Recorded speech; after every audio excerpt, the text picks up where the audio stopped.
Now, we have talked with people who were inside the theater. They all describe the same scene. There was a lot of chaos. There was a lot of confusion when the shooting started. 9 News reporter Dave DeLozier spoke with one man who faced death last night and somehow cheated it. Just having units get into the scene now.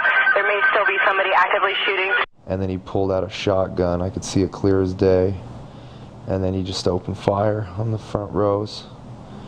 I watched 2 shots.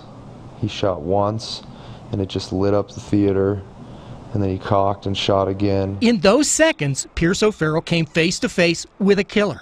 When the gunman entered the theater, he was no more than 30 feet away from O Farrell. He seemed very methodical. He never once said a word. I never heard a single word out of him. Within seconds, the gunman turned the weapon on O Farrell and his friend. And he said, Pierce, I'm shot, man, I'm shot. I said, me too, just stay down. And then he shot me a second time. The gunfire seemed to go on forever. O Farrell feared his life would not. I thought he was going to kill me.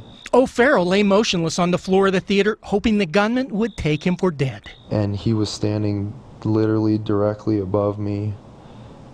I could feel his boot right next to my head, and I just had my face down on the ground, and I just stayed as still as I possibly could, and I prayed, and he fired off a couple more rounds, and then he left. Pierce O Farrell is dealing with wounds to his leg and shoulder that will heal.